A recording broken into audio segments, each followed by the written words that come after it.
জাদুটোনা কিভাবে নষ্ট করবেন? অনেক সময় আমাদেরকে ব্ল্যাক ম্যাজিক করা হয়, জাদুটোনা করা হয়। আপনি আপনার উপরে কেউ তাবিজ করেছে কিনা, কিভাবে আপনি জাদুটোনা নষ্ট করবেন?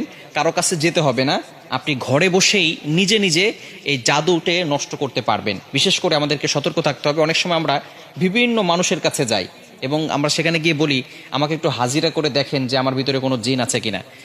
তারা তো ঠিকই, যদি জিন নাও থাকে আপনার উপরে জিন একটা চালান করে দিবে, এরপরে আপনার কাছ থেকে বারবার এই জিনের মাধ্যমে ডিস্টার্ব করিয়ে আপনার কাছ থেকে টাকা খাবে। এজন্য আপনি কারো কাছে যাবেন না, নিজে ঘরে বসেই আপনি আপনার জাদুটোনা দূর করতে পারবেন, জাদুটাকে নষ্ট করে দিতে পারবেন। বর্তমান সমাজে ম্যাক্সিমাম সময় দেখা যাচ্ছে যে আত্মীয় স্বজন, একেবারে কাছের মানুষগুলো আপনাকে জাদুটোনা করে আপনার জীবনটাকে নষ্ট করে ফেলবে। অনেক সময় দেখবেন কিভাবে বুঝবেন? আপনি অনেক সময় অসুস্থ হয়ে পড়ছেন, কিছুই ভালো লাগে না, ঘরে ভালো লাগে না, দোকানে ভালো লাগে না, ব্যবসায়িক প্রতিষ্ঠানে ভালো লাগে না, অথবা ব্যবসায় বারবার লস হয়ে যাচ্ছে, অথবা সংসারে কোনো শান্তি নাই, স্বামী স্ত্রীর ভিতরে ঝগড়া হচ্ছে, অথবা কোনো মেয়ের বিয়ে হচ্ছে না। এই ধরনের কারণগুলো হচ্ছে ব্ল্যাক ম্যাজিক করা, জাদুটোনা করা। এটা হচ্ছে তার লক্ষণ। জাদুটোনা করেছে কিনা তার লক্ষণ হচ্ছে বারবার অসুস্থ হয়ে যাওয়া, বিভিন্নভাবে আপনি অসুস্থ হয়ে পড়ছেন।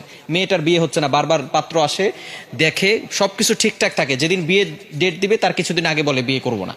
এরকম অনেকে হয়, অনেকে আমাদের কাছে ফোন দিয়ে বলে। এটা হচ্ছে ব্ল্যাক ম্যাজিক, জাদুটোনার একটি অন্যতম লক্ষণ। এরকম লক্ষণ যদি আপনার ভিতরে থেকে থাকে, তাহলে আপনি জাদুটোনা কিভাবে নষ্ট করবেন আজকে বলে দেব। আপনারা খুব সুন্দর করে প্র্যাকটিক্যালি দেখাবো ইনশাল্লাহ। আপনি দেখে এটা যদি প্র্যাকটিস করেন, ইনশাল্লাহ জাদুটোনা যদি থেকে থাকে তাহলে আপনি নিজেই এটা করলে আপনার জাদুটোনা কেটে যাবে। ব্ল্যাক ম্যাজিক করে আপনাকে কেউ ক্ষতি করতে পারবে না, এবং এরপর থেকে আপনাকে কিছু আমল করতে হবে। আচ্ছা, আমি আপনাদেরকে দেখাচ্ছি। কলম আছে নাকি কারো কাছে? এই যে একটা কলম। সর্বপ্রথম আপনি যে কাজটা করবেন, প্রথমে অজু করবেন। অজু করে আপনি সূরাতুল ফাতিহা একবার পড়বেন, সূরা ফালাক একবার পড়বেন, সূরা নাস একবার পড়বেন, সূরা ইখলাস একবার পড়বেন। এরপরে আয়াতুল কুরসি পড়বেন। প্রথমে সূরা ফাতিহা একবার, এরপরে সূরা ফালাক একবার, সূরা নাস একবার, এরপরে সূরা ইখলাস একবার, আয়াতুল কুরসি একবার। এটা পড়ার পরে এরপরে আপনি একটা চেয়ারে বসবেন। অজু অবস্থায়, পবিত্র অবস্থায় চেয়ারে বসবেন। মনে রাখবেন, কোরআনের ভিতরে আল্লাহ তাআলা শেফা দিয়েছেন। আল্লাহ তাআলা নিজেই বলে দিয়েছেন 15 নম্বর পারা 9 নম্বর পৃষ্ঠার 2 নম্বর লাইন, সূরা বানী ইসরাঈলের 82 নম্বর আয়াতে আল্লাহ তাআলা বলছেন, ওয়া নুনাজ্জিলু মিনাল কুরআন মা হুয়া শিফাউ ওয়া রাহমাতুল লিল মুমিনিন। আমি আল্লাহ তাআলা মুমিনদের জন্য কোরআনটা শেফা স্বরূপ নাজিল করে দিয়েছি। প্রথমে আপনি বসবেন একটা চেয়ারের উপরে, পবিত্র হয়ে, অজু করে পবিত্র হয়ে তারপরে বসবেন। বসার পরে একবার সূরা ফাতিহা পড়বেন, এরপরে আপনি সূরা ইখলাস, সূরা ফালাক, সূরা নাস পড়বেন, এরপর আয়াতুল কুরসি পড়বেন। এরপরে আপনি 7 বার সূরা ফাতিহা পড়তে হবে আউযুবিল্লাহ বিসমিল্লাহ সহকারে।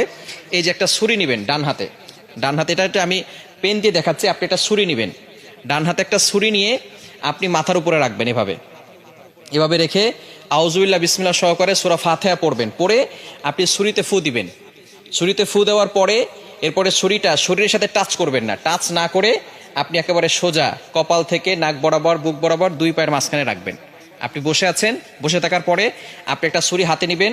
প্রথমে পবিত্র হলেন, সূরা ফাতিহা পড়লেন, ইখলাস পড়লেন, ফালাক পড়লেন, নাস পড়লেন, আয়াতুল কুরসি পড়লেন। এরপরে ছুরিটাকে আউযুবিল্লাহ বিসমিল্লাহ সহকারে সূরা ফাতিহা পড়ে ছুরিতে ফু দিবেন। ফু দিয়ে এরপরে ছুরিটা এভাবে নেবেন, সোজা, টাচ করবেন না, শরীরের সাথে টাচ না করে সোজা আপনি নিজে 2 পায়ের মাঝখানে রাখবেন। বোঝা গেছে? এভাবে একবার করলেন। আবারও আউযুবিল্লাহ বিসমিল্লাহ সহকারে সূরা ফাতিহা পড়বেন, শুধু সূরা ফাতিহা পড়ে ছুরিতে ফু দিবেন। ফু দিয়ে আপনি এটাকে সোজা নিয়ে যাবেন ইনশাআল্লাহ। এভাবে 7 বার করলে যদি কেউ আপনাকে ব্ল্যাক ম্যাজিক করে, জাদুটোনা করে, সেহের করে, তাহলে আপনার সেটা কেটে যাবে, আর কোনো সমস্যা হবে না। এরপর থেকে আপনাকে যাতে করে আর কেউ জাদু করতে না পারে, মাস্ট বি আপনাকে 5 ওয়াক্ত নামাজ পড়তে হবে।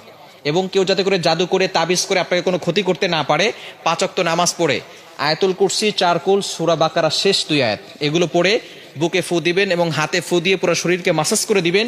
ইনশাআল্লাহ আপনার শরীর বন্ধ থাকবে, এবং রাতের বেলা ঘুমানোর সময় ওযু করে ঘুমাবেন, এই আমল করে শরীর বন্ধ করে ঘুমাবেন। ইনশাআল্লাহ দুনিয়ার কোনো শক্তি আপনাকে কোনো ক্ষতি করতে পারবে না।